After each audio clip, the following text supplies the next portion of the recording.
part of the social problems we have right now is because healthcare has sucked up too much of our public infrastructure dollars.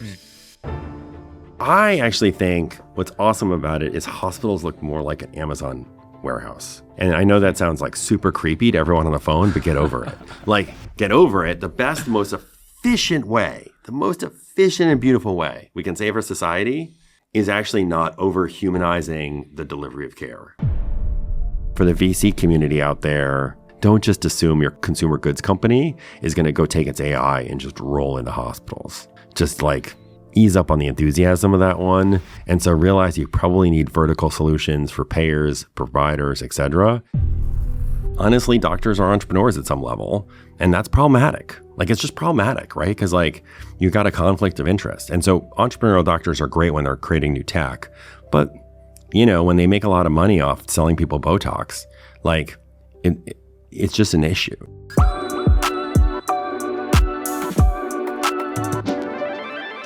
All right, Neil, thanks for being here. Excited to talk to you. Dude, I'm always happy to talk to you. Love it. You're a longtime healthcare executive. You've been working in hospitals, health systems, health payers, all sorts for probably 15 or more years now? More years, unfortunately, dude. And I want to start off, like, what are some things that only an insider like you would know that you think other people should know about how hospitals, health systems, healthcare works?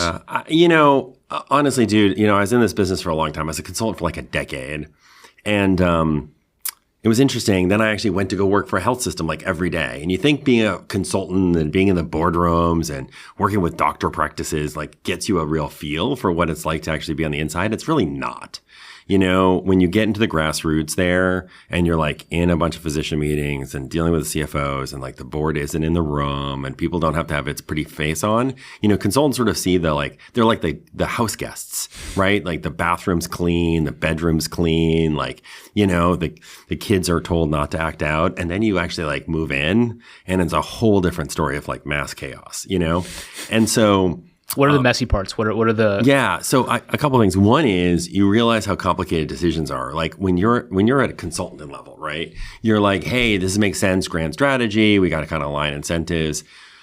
And then you get down to how personal everything is, from some board member dynamic to the way some physician acts or feels about something to like, frankly, like interests that are just really conflicted, right? Like you're like, hey, this is great for quality, but it turns out to be kind of bad for someone's income and they fight like hell to try to stop it, right? Like, you kind of see all these dynamics play out. You even see a board member who's, yes, giving money, but really is trying to like make sure you lease land from their real estate company, and you're like, and so it's just messy and it's not necessarily bad. And in fact, I actually really enjoyed really getting to know people and understanding them.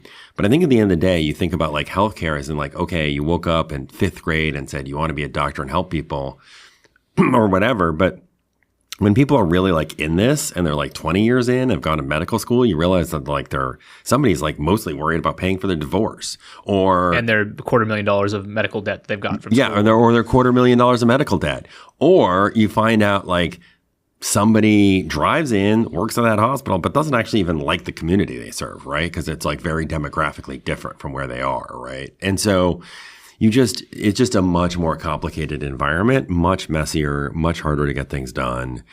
And so you can still haul out the PowerPoints and the PowerPoints still matter, but people need to like you to get stuff done. If you mess up the personal relationships, you're not going to get much done. The personal relationships are really complicated. I would say, I didn't live in the community I served.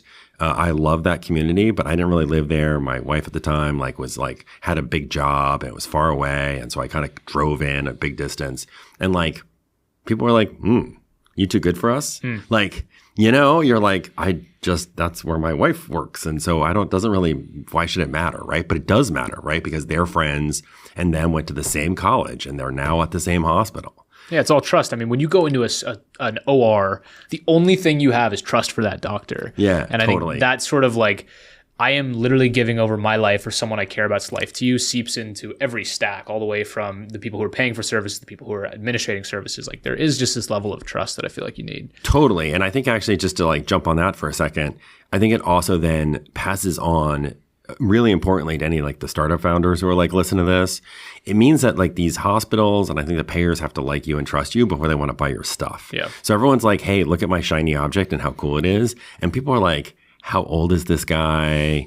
Like, has they ever worked around here? Like, do they know our stuff? And it's really a way of getting trust, but it also means like it's really hard to sell to them because it's not just a product spec comparison that you're getting clicks off Amazon on. Yeah, especially when you don't have like years of outcomes data either, and you're just kind of selling on exactly. a vision. Because then you go through a more formal chain of like, it's more like a medical drug or device, right? Like I've been out there, I've been to all the conferences, I've shown all the data, like use this, right? And they don't have this, right? In part also, by the way, digital health and a lot of what we're doing in that space simply doesn't have to go through FDA clearance, doesn't have a 10-year development track record, right? Doesn't need, blah, blah, blah, blah, blah, right? And by the way, it would add millions of dollars on go-to-market and really stifle innovation if every time someone wanted to click a peer, right, to have that it took you $5 or $10 million FDA clearance to make sure that phone call happened. Like it just wouldn't happen. Like it would just cascade it would collapse a bunch of innovation from happening in the market. And by the way,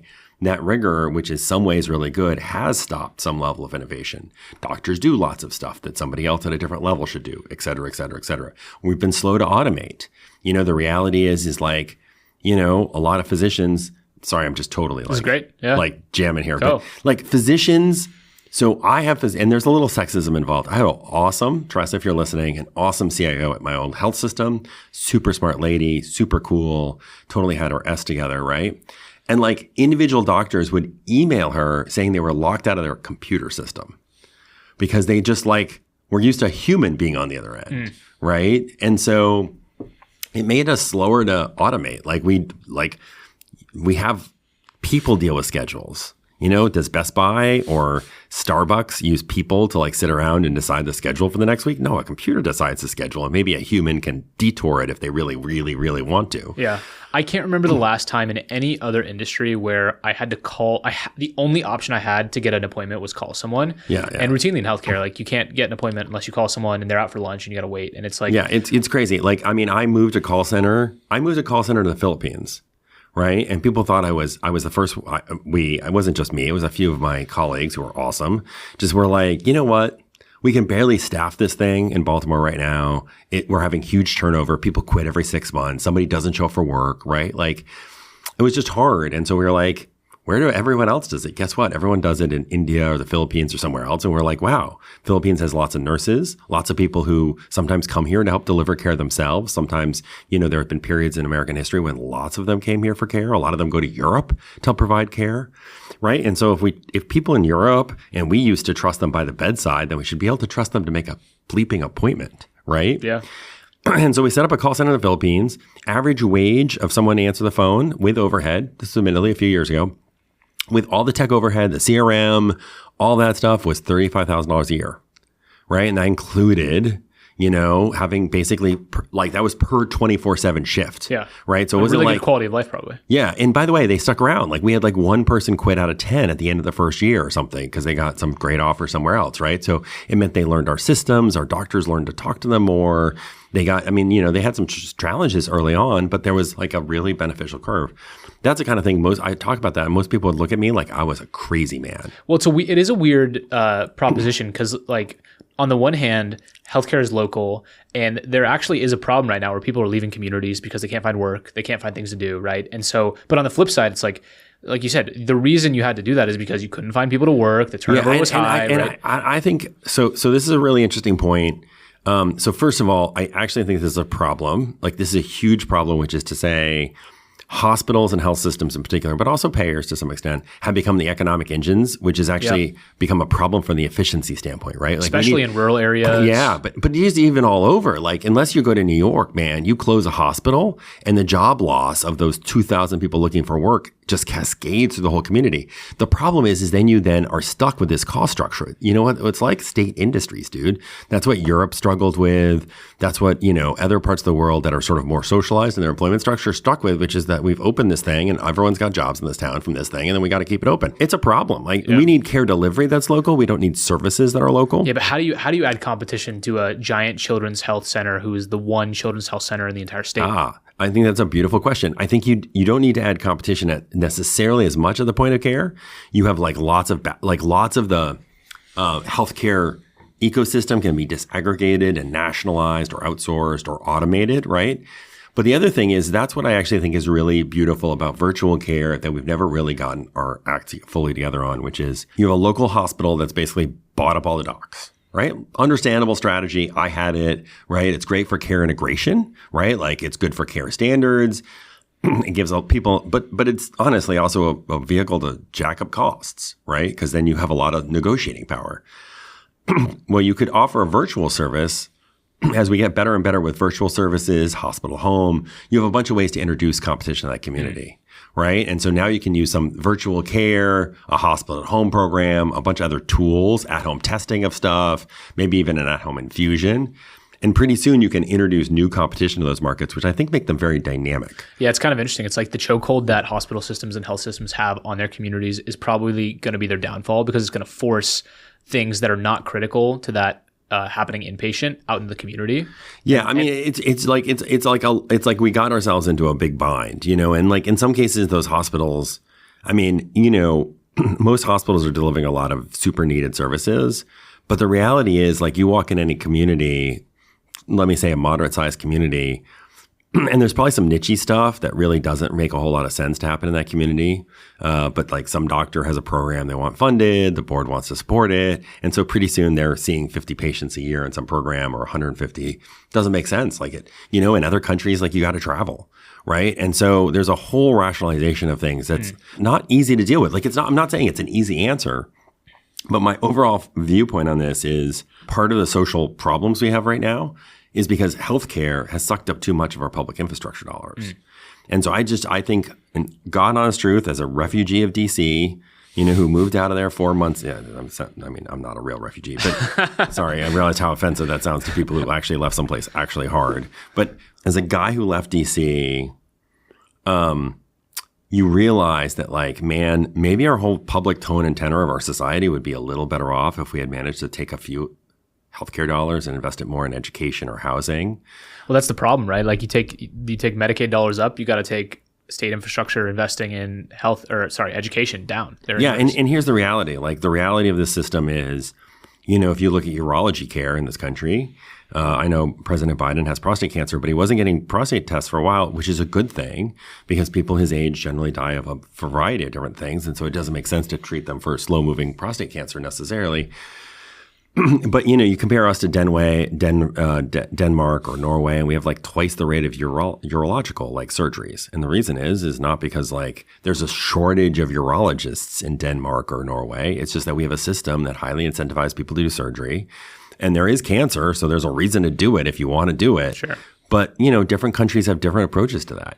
Different countries have different approaches on extremely, extremely costly cancer drugs that could work for a few people and will save a few people's lives and buy them some real time, but at millions and millions and millions of dollars. What do you do? You're the czar of CMS and all the health agencies back in Washington. Yep. And for whatever reason, you have full authority. You can do whatever you want. Like snap your fingers. What do you do? No, that would be an interesting job. So I think let me just say, there's something that Oz and Kennedy sounds like they're doing that I think is interesting. And I don't know if I'm 100% behind, but like it's an interesting idea where they're like, listen, you payers are really like, well, you have the economic incentives. You don't really have the relationships to try to drive care change. And like, they're actually medically quite thin. Like your average insurance company just isn't really ready to like manage care for patients in a comprehensive, thoughtful way. They can do policies and do automated prior auth, but there's like difference in driving care delivery. They just haven't had to invest in that bench. They've been claims and marketing vehicles for in some ways. And so they want to move that to more providers, but providers have a very mixed incentive around fee-for-service versus accountable care. So I would actually force hospitals into a much more accountable care environment. And there's a whole host of ways you can do that. But fundamentally, you're going to have to actually stop them from being able to run up the meter on fee-for-service to force them into value. Because the problem is it is simply more profitable. And we see this today with providers to go after more hip and knee surgeries, more cardiac surgeries, than invest in preventative or do a lot of other things longitudinally help. They're big fixed cost vehicles. So you're going to have to force them into accountable care organizations. There are hospital inpatient units that eventually should close. We should have more hospitals at home. Like there's a whole series of things that are needing to happen, but we're going to have to go hard at the incentive system, and some people will get hurt. And why isn't it happening? Is it because the plans are not stiff-arming health systems enough? Is it because there's not enough state pressure or Fed pressure? Like, why is this not happening? Yeah. So I would say the bottom line is they're smart organizations. And so I would often sort of take a value-based care approach, and my CFO would take a fee-for-service approach. And he's a smart guy. And in the short term, he was right. Like in the short term, I was going to muddle through and make a couple cents on value-based care, eventually make some real money, but it could be years away and some risk. Or we could just push for more surgeries and make more money tomorrow. So for the purposes of covering overhead, hospital systems are well paid, insurance company execs are well paid, right? And so, surgeries are the answer in the short to medium term. Like there's no way, unless we threaten profit margins, to kind of get incentives towards other activities. So we've got to basically move the margin. And it's really hard because that's a big deal, because guess what? Like a lot of people wouldn't want to be an orthopedic surgeon if they weren't making $1 million a year, right? And so if you're going to move that away, that takes money out of the hospital OR, that takes money out of the hospital surgeon or the non-hospital surgeon, right? And so that's the real trick. So I think what I'd really be willing to do is really engage stakeholders in a very big conversation and really make some people unhappy. But just I'd have to tell them some of their financial success of their families was being sacrificed for greater good. And, they went to med school and made their choices that way. But, at the end of the day, let me just pick on one specialty, dermatology. My understanding is the hardest subspecialty to get into right now is dermatology, right? Is dermatology going to make the world a radically better place? Sorry. I mean, I like my skin. You like your skin, right? People get skin cancer, but it's highly cosmetic at some points. And the reason is because it doesn't have a lot of call, pays really good money. People figured out a way to do all these ancillary services. So fundamentally, America's best talent draw today for healthcare is dermatology, right? Like explain to me a rational incentive system that makes any sense, right? And the reality is we have an environment where honestly people people just buy a lot of shit. Sometimes they don't need it, right? And we're not always discerning customers. It's hard to understand this stuff. And honestly, doctors are entrepreneurs at some level, and that's problematic. It's just problematic, right? Because you've got a conflict of interest. And so entrepreneurial doctors are great when they're creating new tech, but when they make a lot of money off selling people Botox, it's just an issue. Yeah. I mean, I feel like the obvious incentive alignment is single payer. And I was talking to a friend who she did a year-long research project in her MPH about the NHS in the UK. And she was saying the way that doctors see their job is stewarding a national resource, not optimizing for a business outcome. And it sounds like that's totally gone in the opposite direction in your opinion. So, but I every time the conversation about single payer comes up, it's just it's not going to happen. Not enough political will. That's fair. But I don't even know if single payer, I'll be honest, solves it fully. Because the problem is that our infrastructure is so aligned around fee for service that if you make single payer, I mean, Medicare Advantage should have helped manage that. But honestly, Medicare Advantage ended up sort of not doing that. I mean, I think you have to create real accountable value-based care bundles, things that are longitudinally impactful over time. You're going to have to create them in the cancer space. You're seeing some bubbles of this right now, but I think you're going to basically have to tie people. If you think about it, you've got to tie people with their insurer over long periods of time to create sort of aligned incentives. And then we need to invest a lot of money into trying to figure out how to be more persuasive to people, right? Because it's actually pretty easy to convince them to go have surgery. It's actually really hard to convince them to lose weight. Yeah. Right? Change their habits, change their lifestyle. I mean, minus GLP-1, So let me give you a good example in cancer, right? The bottom line is you're a cancer doc, you've got a patient, you got a family, they're struggling, they want to try anything they can, right? Do you really want to talk them out of? Do you want to expend incredible emotional energy on your part to talk them out of trying to take a last digit, third try at a cancer drug, which might cost $1 million, right? To go through the course of treatment. It might not even improve their odds of living very long at all, right? The answer is yes. But we're going to have to create a system that incentivizes that whole process and investment in hospice care, right? And palliative care, and honestly control our impulses. It's like telling the doctors, I don't care how much it costs, I need to fucking solve my grandma's cancer, is like the right emotional answer, but it's actually the wrong societal answer. Is there because an for that $1 million, Americans? 10, 20, 30 kids can go to community college. Yeah. Right? And so is your grandma, who's 72, is the shot at her making it at 74 worth those 10 or 20 or 30 people's futures? That's really what's going on, right? And that's a really hard conversation about our own interest and other people's interest and how much we give a shit about each other. And honestly, let me just, I have emotional baggage on this. It's really fascinating, at least, whatever. I didn't grow up middle class. Like most doctors, most hospital leaders are great people. They grow up very middle class, very, or wealthy, but basically just like middle class. But I grew up poor. And it's a really important distinction because I grew up poor. So, you know how I talked about like, oh, investments in infrastructure? That was me. Like the public helped make sure I had enough food to eat because my parents couldn't, right? The public helped make sure that I wasn't homeless for that long, right? And so those investments came from dollars. Right now, I probably am homeless. The version of me that exists not in the 1970s or in the 1980s, but in the 2020s may not get the food, may not have the shelter, and might be a lot angrier than I am now even, right? Because that money went for Medicare, right? And it can go for very good purposes in Medicare, right? But it can go some not bad, but marginal purposes. Yeah. Like it's not about good or bad. It's just about scarce societal resources and how do we optimize scarce societal resources for everyone and for our future, right? And so we're having this debate about the budget and Medicaid cuts, but it's also about the budget deficit, right? It's also about like, you know, this tax cuts. And I mean, we're digging ourselves a giant, enormous hole, and it'll be very interesting to see if we even can get out of it. So I believe in value-based care, but I believe in value-based care because like, I care about the other things, right? And so I'm just trying to find different vehicles and different ways to help us drive towards that.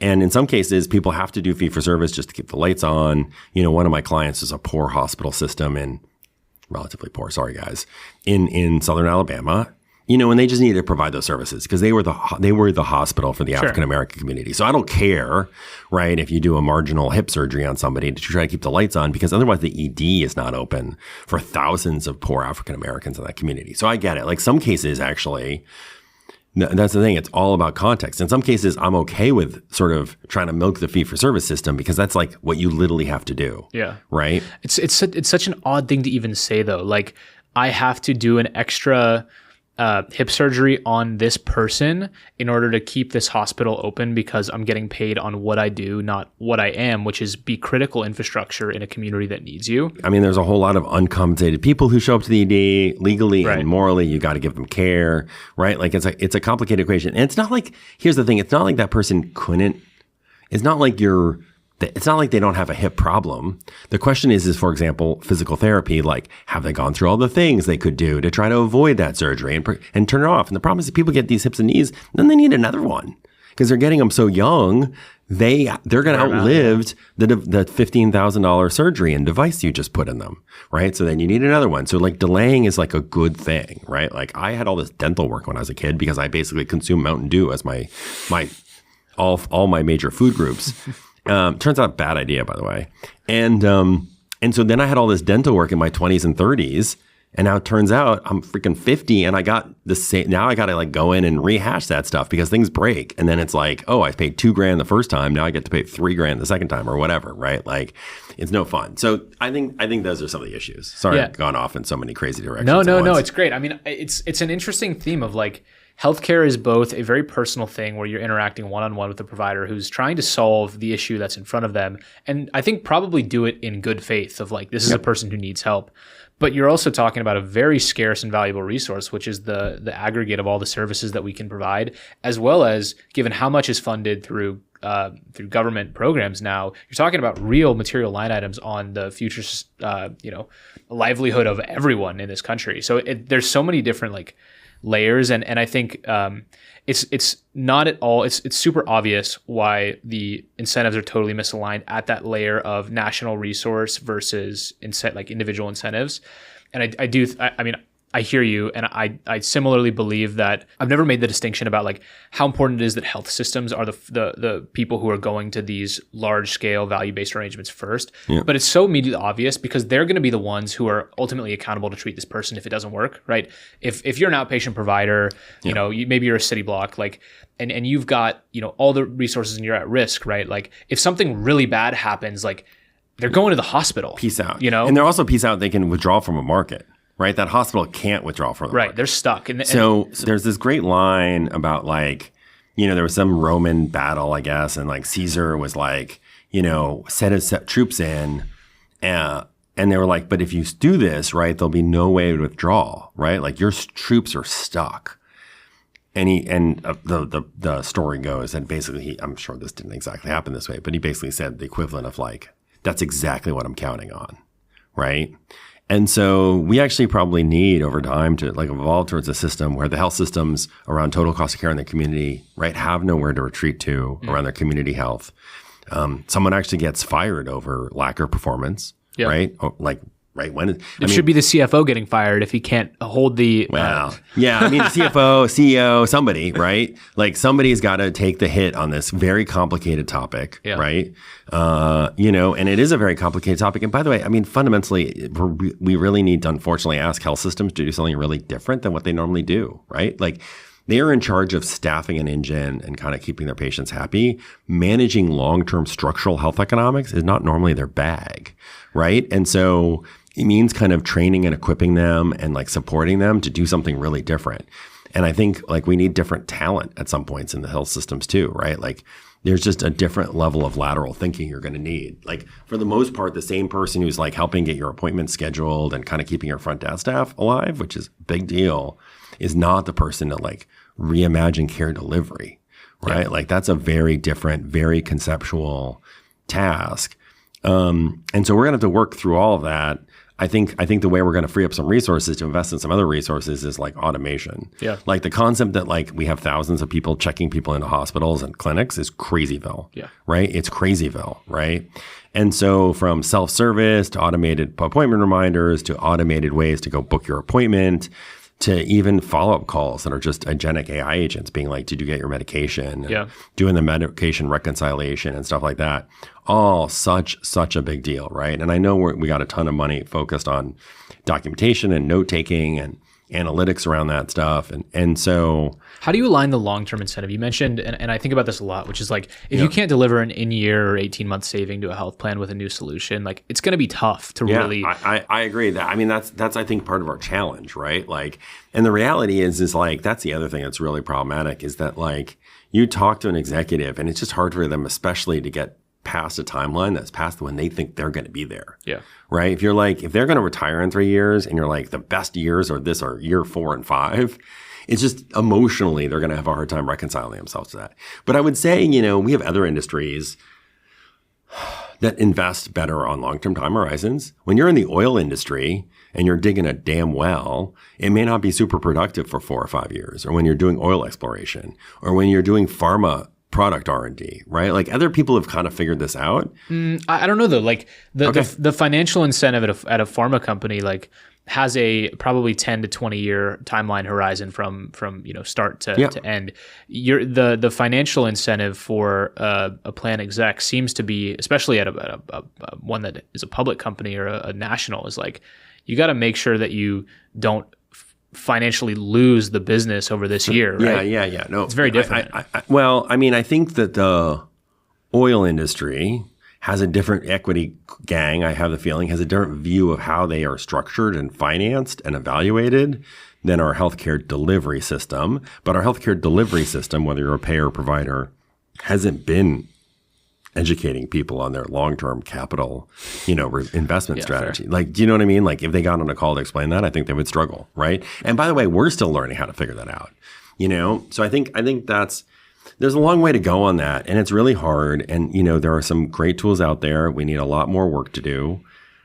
But I just don't think we have a choice, right? Like the current as-is model is just not going to work because at some point, you know, if we can't have the last building that stands in town be the hospital and everything else have collapsed, right? Like society won't buy that, right? And I don't know. I mean, the other cross-cutting current that I have no idea about how to solve for is like, right, like trust in institutions, including doctors, is in decline. Like people are trusting everything less, right? And so that has a bunch of other downstream consequences that aren't great. So I think we need to figure out a way to get trust. We got to align those incentives better. And frankly, figure out a way to take a lot of money off the table. And I actually think, honestly, we need to even, and I'm just brainstorming here, a little bit, in the ideal world, way beyond the scope I'd have every day, but in any universe that is going to exist. But we probably need to make sure that we aren't actually recruiting some people into the medical field because of its lucrativeness. Yeah. Right? Like you don't, like the dermatology example, like we need people who are going to go in who are not just like, oh, hey, the mission's fine, but it's also like a very good lifestyle. Like the lifestyle shouldn't be horrific. But, if people go into it like dermatology, somewhat focused on or fairly focused on income, then it's going to be really hard to change this thing in a way that works. It's a hard market discovery problem because the lead time is so long. It requires such heavy investment on the training and upskilling. But you're right. Like you probably want the 100 best oncologists to be paid very well because they are absolutely critical to society. You probably don't want the marginal dermatologist to be raking in $500,000, $1 million a year. Yep. But and I don't even know how you define the marginal dermatologist, right? Like other than skin cancer detection, right? Like, well, and that's maybe another interesting thing about the profession of medicine is like every new doctor can discover new things to treat. Like that's their job, right? Yeah, so totally. You kind of give them something. It's like you give someone a hammer and they're just going to find nails to do stuff, which I think is it's a big. But let's take just to riff on this for a second. Let's take your example around, dealing with hard problems with the person in front of you. There are a bunch of companies that were out offering behavioral health services for youth, right? We as a society have come to recognize that our kids, I have a 14-year-old, are in tough effing shape, right? And they need more help. They didn't get a lot of referrals, even though we said there's a ton of demand. You know why? Because for a doctor who's got a kid in their lap, it's a big challenge to decide they need to go to therapy, to then talk to the parents around that, all stuff that's not going to get compensated, and then go set them up. So even giving them an option for help is not the same as sort of aligning the whole clinical delivery standpoint to get the help. I mean, these investors, I can't believe I'm saying the words poor Oak Street, but, or Oak Capital, like they went out and they invested in, this is just one of them. Can't remember if it's Brightside or Brightline, but, went out and invested, and I'm not saying they aren't doing well, but like you'd think that people would be banging down the doors to get access to youth behavioral health specialists because our kids are freaking hurting. Yeah. And the reality is it's actually hard to get there. It's like literally hard to get there because the incentive isn't aligned. Yeah, it's super interesting. And I mean, like it's interesting to have this conversation because I think there's clearly some like workforce challenges around where resources need to be built, where they need to be deployed. But I think we also there's also a total workforce shortage across everything. Definitely in behavioral health, but I think everything that I've read about nursing, medical professions, like it seems like at least we feel like we are in a workforce shortage, but maybe that goes back to the point that you made, which is like, maybe we're in a workforce shortage because we're doing too much. We are doing way too much in the wrong places with the wrong people. Yeah. Like that's just like at a macro level, we have prized security, safety, and everything above efficiency. Like that's just the truth, right? Which is why there are a million alarms in a minorly acute hospital bed, right? And so we can take a bunch of administrative functions, we can automate them. We can make some things, self-service from a patient perspective. Frankly, we need to be investing more from a public health standpoint and keeping people, like, are people really unhealthy in this country? Like, let's just be honest. Like, we're not a really great self-disciplined society about how we take care of ourselves, right? Like, our life expectancy is going down for a reason, and it is the drug overdose epidemic. It's lots of things. It's violence in this country, right? Like, a lot of hospitals, ERs are busy on the weekends because people are hurting each other, right? And so I think we need to do a lot less and do it a lot differently. We need to put a lot of stuff virtual Like if it can be virtual, it is better for society to be virtual. Why? Because then you don't have a lot of physical overhead, Yep. right? It's easier to check in. You don't have rent. You're not cool in the damn Less room. CapEx. You can just reinvest that in better clinical models. You can invest that in better clinical pay people models. more. You can pay people more. Like why is every building on every corner a freaking health facility? Right? Like, let's just be honest. There's a whole real estate society that loves it, loves building that stuff. I get it. It's, but like, there's better uses of real estate, right? Like, and so let's build housing instead of facilities, right? Like, there are people who don't have a place to live, right? So, now, admittedly, you can't take this. My architecture friends are going to be like, you can't take that same corner lot and put like townhouses on it. But like, let's just be a little conceptual. You can figure here. that out. Let's be conceptual. You have construction materials, economic dollars, and labor, and we have a major housing shortage, right? People want to. And by the way, it's one of the reasons why less people are having kids. Like that's a healthcare problem. Like, hey, we don't have any children. Like that creates some aging society demographic things that are incredibly powerful. Yeah. So, I mean, I think there's a whole set of things we could kind of flip on. That'd be a lot better. More automation, virtual first, preventative. I mean, the Make America Healthy Again sounds cutesy, but like we actually really kind of need to do that. And I think that's going to be really hard because the same administration that's like Make America Healthy helped win the presidential election by like basically having Burger King as co-president, right? Because they say I'm an average guy, I'm not a pansy who like goes to yoga class and worries about what I eat, right? Like I don't eat salads. I'm not one of those people, right? Well, guess what? We're better off eating salads. I mean, hey, I ate too much junk food when I'm younger, but that's like bad. That's bad, right? And so, yeah. So we'll see where we end on this journey, but you're not cynical though. Like, I mean, I get the sense that despite your frustrations about all this, like you're still, you're starting businesses to help Medicaid companies get started. You're advising, like you're still doing all this stuff. Like, dude, here's the bottom line. And it goes back to how, like what happened when I grew up. Like I am only here at this podcast and not like the Courtyard Marriott general manager somewhere in Dubuque. Not that Dubuque's a bad place or anything else like that, but I'm only there because public infrastructure supported my life, right? Helped send me to college. And like my high school girlfriend was like, you're smart, you should go to school, right? And so other people lifted me up and have changed the entire trajectory of my life and allowed me to be, I think, at least a pretty decent dad. And so because other people have been so helpful to me and society was really helpful to me, I feel like being cynical enough that just says, you know what, I'm just going to worry about like paying for nice vacations and sort of playing the game any way I can to like, just sort of do that. No bueno. Like I couldn't live with myself. So I'm like a fired up entrepreneur because like, I just don't have a choice, right? Like I need to make the system better.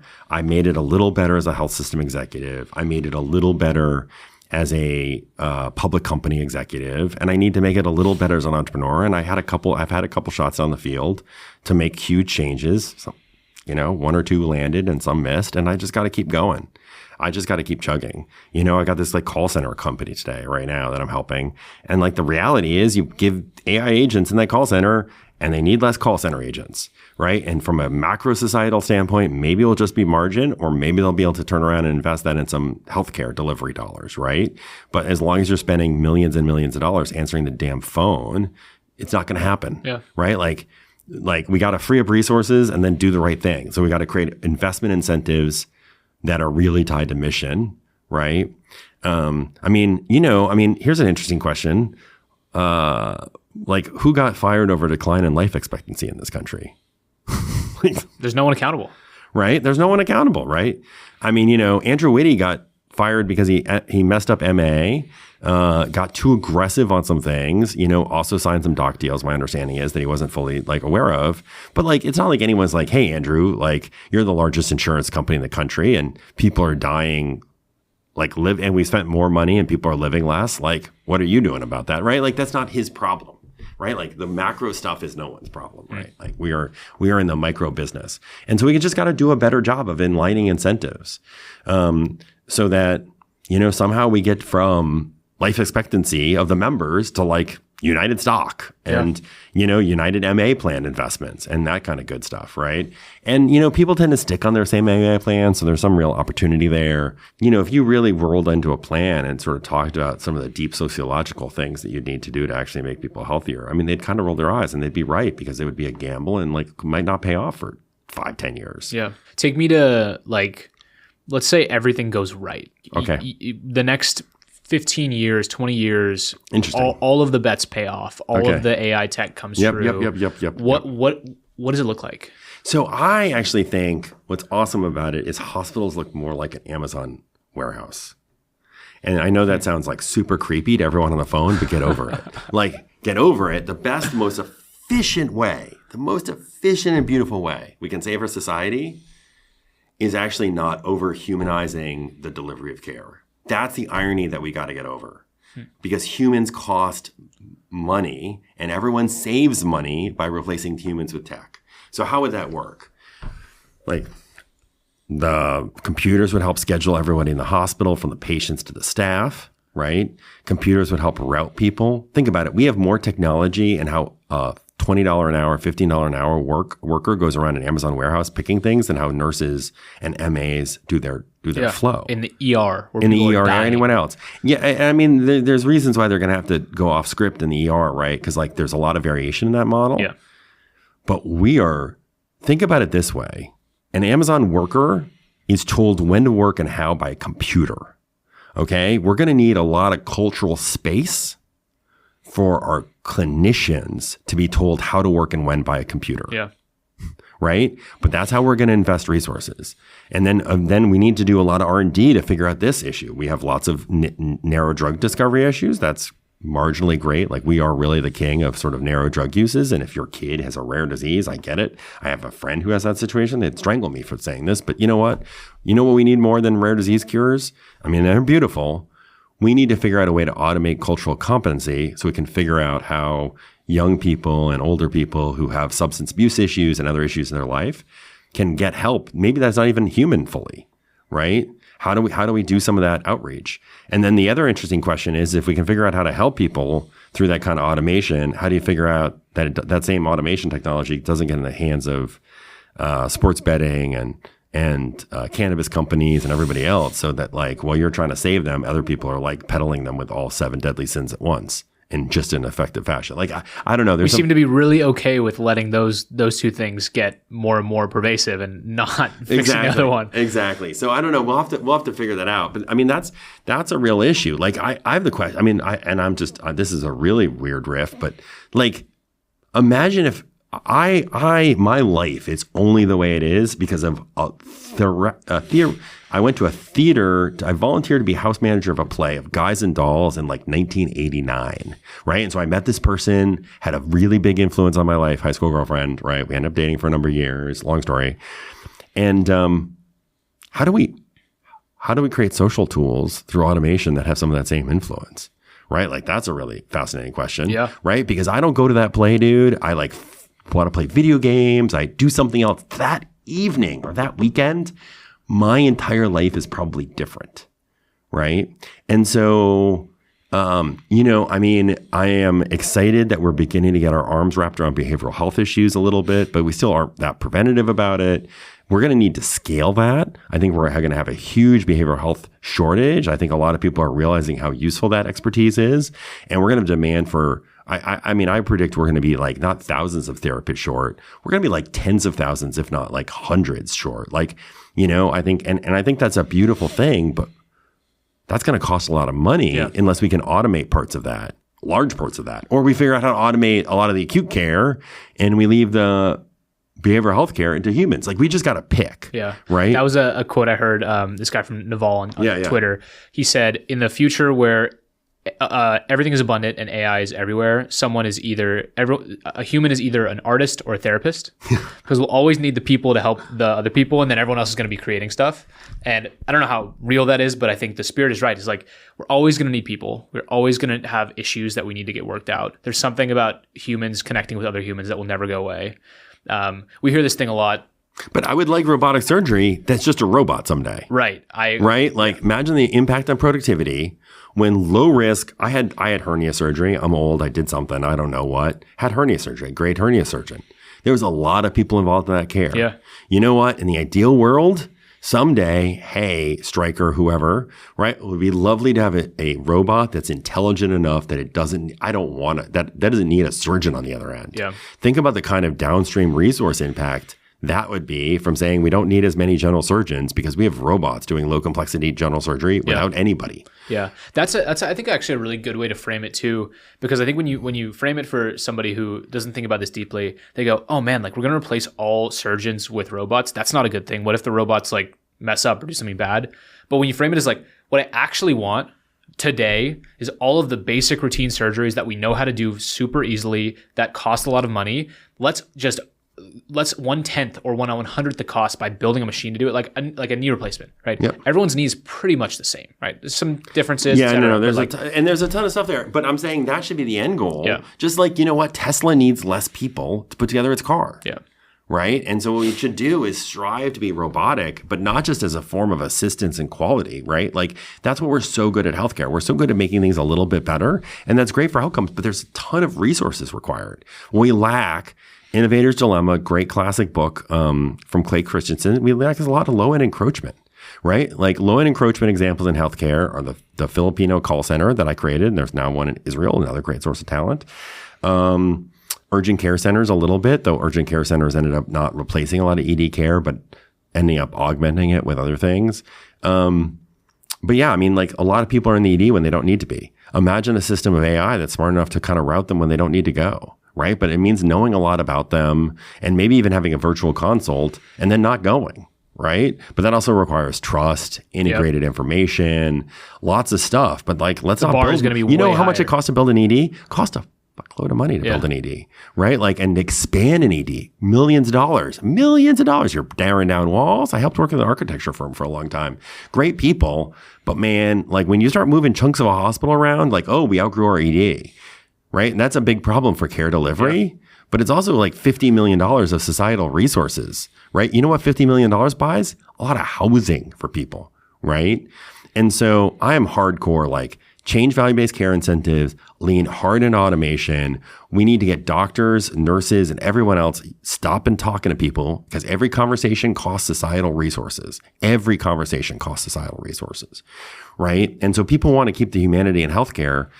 But, you know, I need to keep the humanity in teaching and in like therapy. Well, right? I think you keep the humanity in healthcare when you build the systems that can take the work off of the humans so that the humans only do the work that humans can do.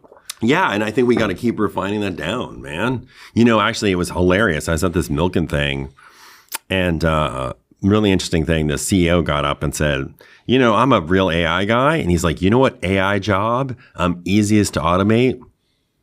CEO. Yeah, I believe that.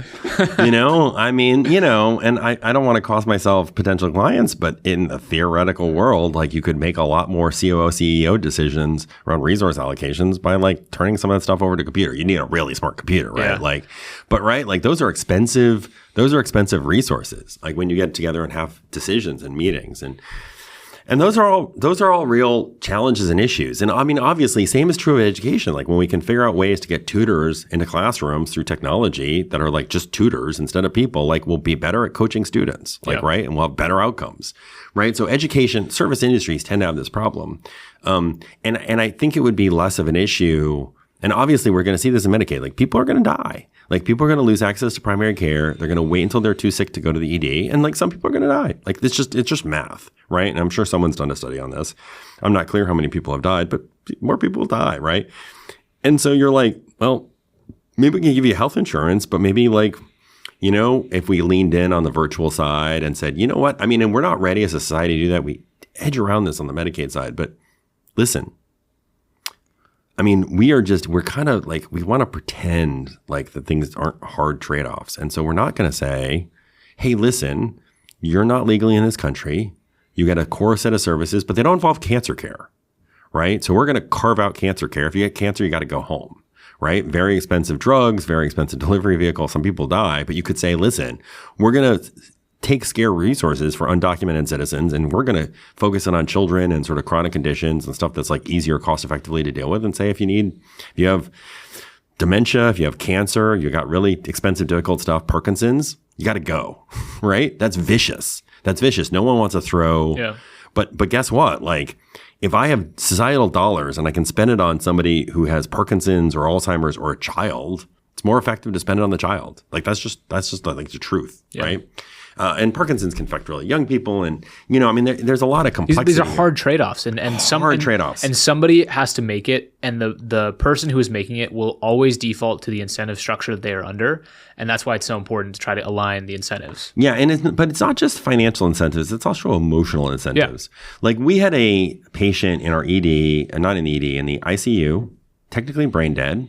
I don't know what happened because I didn't get the backstory. I just was sort of around for the ugly ending. Probably a really bad stroke or maybe a car accident. And so they were basically gone, right?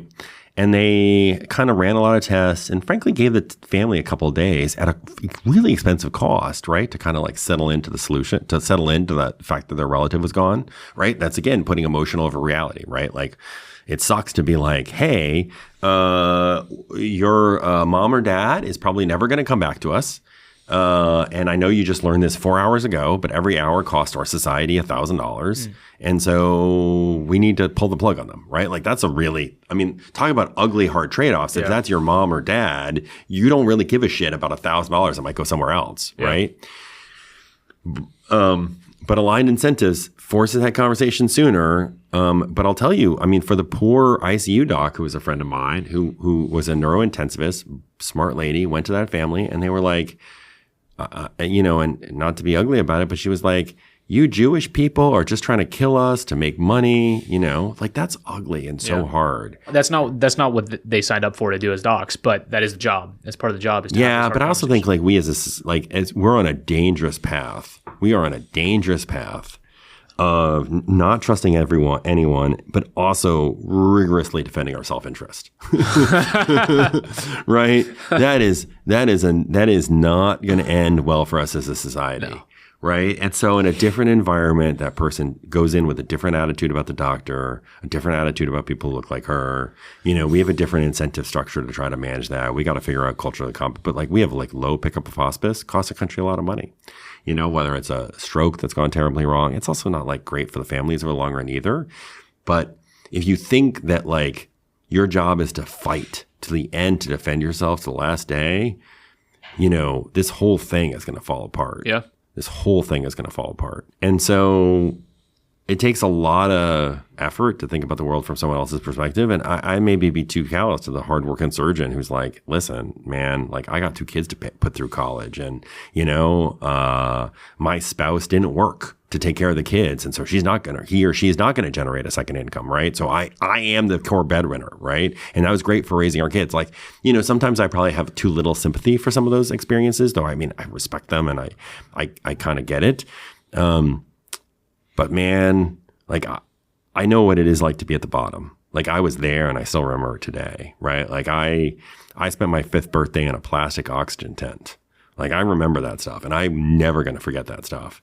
And so, as much as everybody who's involved in society and healthcare matters, I think back to me when I was 5 in that oxygen tent, and I'm thinking, like, if anyone deserves a chance, it's that kid. Yeah. I mean, it comes through in your passion for this, definitely. And I feel like we could talk for 4 hours. Sorry, about this dude. stuff. No, it's great. So I want to transition into what you're doing now, which you're doing a lot of work with startups. You're doing a lot of advising. You're doing your own thing now. Yep. 2 questions. First, what advice would you give to people who are trying to build new things that don't fit into standard healthcare paradigms, but are trying to do what you're talking about? Okay, so first, let me just start with new things, period. Right. You're like, new things, super hard. Let me raise the level of difficulty of that question by 5,000 degrees. So let's just start with new things. I think new things are harder than they were a couple years ago. I mean, I think we went through the bummer is we went through a great period of expansion and mutation maybe before we were kind of ready. So it's like a teenager. Like, people are like, man, I wish I had that freedom now because I would use that time better and maybe play a little less video games and have a little bit more fun some other way. So I think doing new things is hard. I think the reality is we need to think about this from much more of a teaming solution perspective, like sales channel partners. I'm building this to go sell it to somebody else who's going to then go sell it, right? Like, I think we're going to have to be more modest about our dream, like both keep working really hard, but be more realistic about where that dream's going to end or detour, right? So I think that's one of the things I'd advise people. Like, there's still lots of room for innovation. And to be honest with you, we got to clarify the rules so people know what to do. And I'd also rather see, I was just at this wellness thing. It was very creative, very interesting, but it was all about people who are wealthy and pretty trying to figure out other things for people, like middle-class pretty people figuring out ways to dream innovation for other middle to upper class pretty people. And I'm like, I wish this fucking energy was like involved in people who lived in subsidized housing, right? About how to get them engaged in healthy behaviors rather than I have enough money for 5 different electronic Fitbit, Apple Watch, Oura rings. Like, I mean, those things are all awesome, but give me a freaking, like, some devices that resonate with middle-class Americans to change behaviors. That's what's really going to jazz me up, right? And get them to pay more attention to their health data and really adjust how they're eating and how they're exercising and how they're living, which will have positive ramifications down the board. Because by the way, like, let's not forget, like, it's not just healthcare costs. Middle-class person who eats better. I mean, I need to get more. Like, I'm falling apart, man. New York's tough. But middle-class person, like, you get more sleep, you eat better, you're going to be nicer to your spouse and your child, right? Like, that's some positive externalities, not just like, hey, how are we financing this thing? But how do we be better moms and spouses and all that other stuff? So, like, there are real consequences to this, right? So I'd rather have that wellness dollar invested in someone with 2 or 3 kids who's working a lot and spouse is working because it might keep their marriage together, right? As a guy who got divorced, like, that's not easy on your kid. That's no fun, right? And so if we can figure out a way to invest in those wellness dollars for them and find good solutions that they're excited about, maybe they're happier and more pleasant to be around. I can't tell you how many people I meet in the city and their spouse is miserable, and they're miserable because their spouse is miserable, right? Like, that's, right? Like, that's no fun. That's not where you want to end up. That's not where I'm going to end, like, whatever. And so those are some things we need to think about. So one is new. I would love them to work on new things that are sort of for more expanded populations. I think there's some real interesting efforts out there, but I think there could be more. And then figure out how to tag team it. And I think there are companies working on sort of behavioral issues, go study your stuff with actual actuaries. Like, a lot of people want to think their stuff is good and are afraid to check it, right? They're just afraid to check it. And so I'm saying, check it. And that means you might fail sooner, but it's better for you and society, for your startup to die than to drag on like a dead zombie for 2 more years for your own pride. Right? Like, and I'm that's harsh for me to say because startup people, like, just, they lived on their parents' couch. They were like stayed on their insurance, or they did some other major life sacrifice to do this. And they'd be like, you know what? Turns out it doesn't work. Like, that sucks. I hear that, and I've had some of that in my own life, but we got to do that. So I'd say, like, do the new thing, but let's be realistic about how it goes to market. Let's kill it if it doesn't really work. Get the real evidence to be successful and have a real, like, go-to-market strategy that's realistic. So I sort of, that's some of the advice I would give. It's really, a little superficial at like the super high level. So we'd have to dig down deeper. But I think the good news is people are going to, like, really want your math. Not your, like, hey, here's my projections, but like real math, not degree that you would use with a pharma study or a med device study and, have control groups and everything else. So there's some people who are doing that, some payers who are doing that, like, hey, you solution, we're going to pilot you in this state against a control population, and we're going to see how you do on your, end-stage renal solution. Like, that's good stuff, right? We need more of it, and we need more of that scale, So I think that's some of the quick advice I would sort of give on the entrepreneurial side, and for the VC community out there, the one thing I would say is to keep an eye out for people who are trying to scale non-healthcare solutions to healthcare. I'm a little biased. It's just so deep from a functional standpoint, and the go-to-market channels are so hard and relationship-based for some of the reasons we said. Don't just assume your consumer goods company is going to go take its AI and just roll into hospitals. Just, like, ease up on the enthusiasm of that one. And so realize you probably need vertical solutions for payers, providers, et cetera. And it will cost a little, it's going to be less market efficient to have AI agents that are sort of like vertical specific, but it's just much more realistic. Yeah, it's more likely to happen. It's more likely to actually happen, yeah. Right? Instead of us throwing something to like go be $1 trillion company that takes over the universe. It's more likely to be 1,000 little companies that take over little niches if you look at the history of healthcare. But they'll still be good solutions. They will still save money and they'll make people's lives better. And so there's still a win for everyone, including the investors. Yeah. So so one quick piece of advice on the investor side, one quick piece of advice on the Medicaid side. And then I think, or not the Medicaid side, but on the innovation side. And then I'd also say, what about on the payer side? Like what advice do you have for them? Yeah. So I think they honestly, I think got outpositioned a little by a lot of health systems because the health system aggregated. And so I think that, I heard payers tell, my media friends like, hey, we're in good shape out of COVID. Like we got a little bump in utilization, but we're fine. And then the health system's really focused on utilization driving. And now the payers are kind of under a barrel a little around MLR and stuff like that. And there's a lot of other health issues in the community to favor that. But payers are under the gun. That's why there's been so much turnover. I think they lost some leverage with health systems. I think they're going to have to, it'll be interesting to see if the payers, even in the new administration, are able to get to sort of core care delivery on their own. Because I think they're not going to be able to contract their way out of this puppy. I had somebody call me, it was a recruiting call, somebody, and it was very clear, like the payer was like, wow, these medical costs are too high. We need to do better contracting. And I'm like, I'm just not sure that knife is going to win that gunfight. Right. And so I think like if I'm a payer, I'm thinking about how I contract with non-hospital entities to drive actual care delivery and control actual care flows. And I also think that health systems might run away from some marginal communities because of just the economics of the situation right now they're going to get in. And under financial pressure, they kind of run away from mission stuff, which I understand.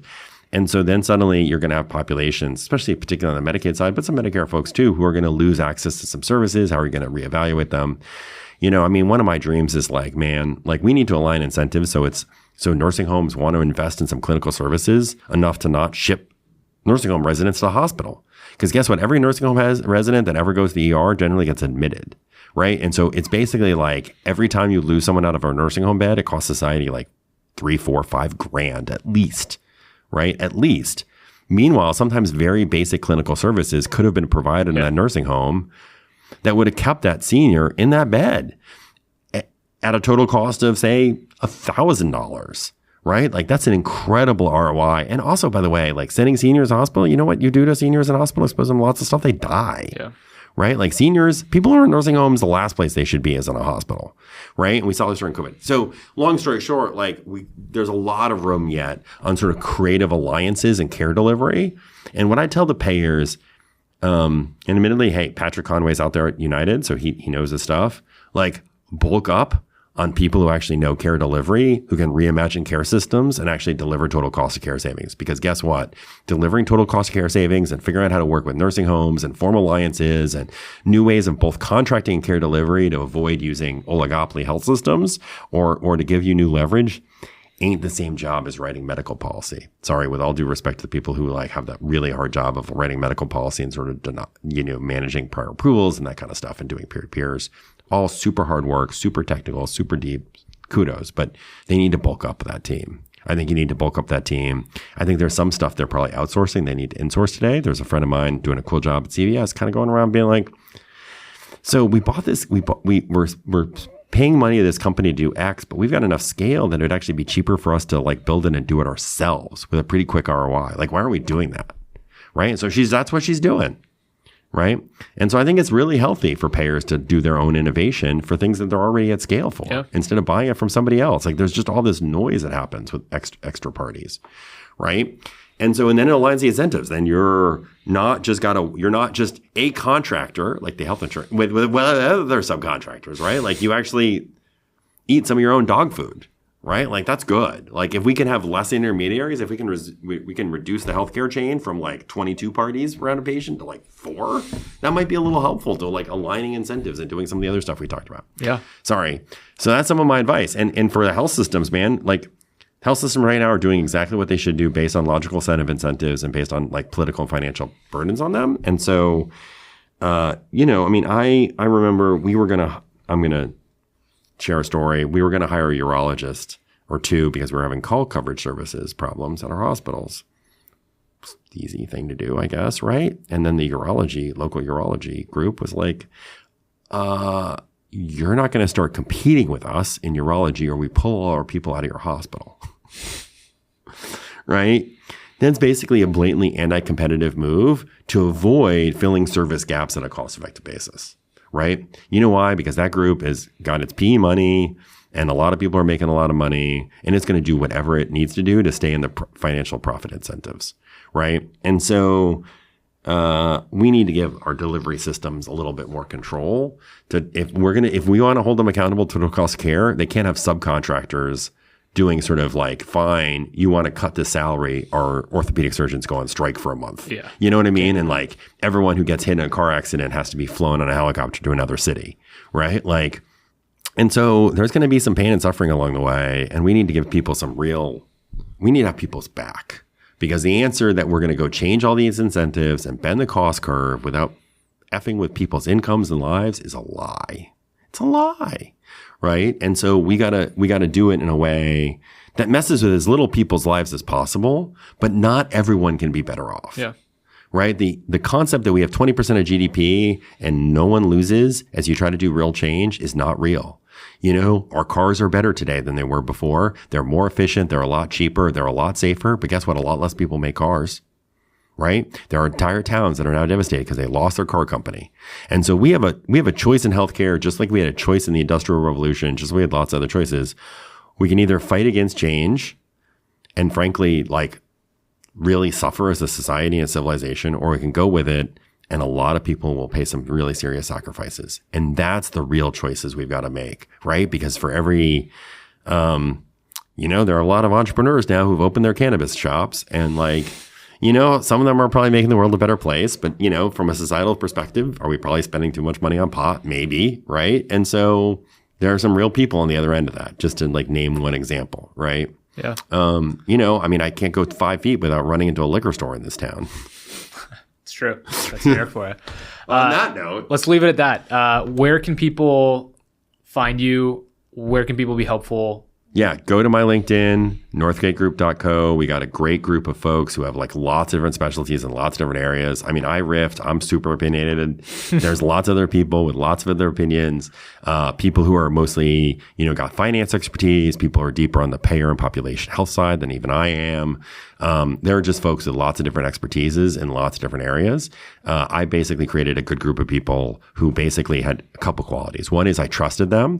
Two is I knew they weren't about making money wasn't the most important thing in their lives. And I'd have fun working with them. And so that's basically like the criteria for the group, like a group of people who want to do good work, want to make the system a better place and want to do well, but it's like not like their primary motivation in life. Love it. Cool. Yeah. Thanks, Neil. Thank you, sir. Love talking to you, man.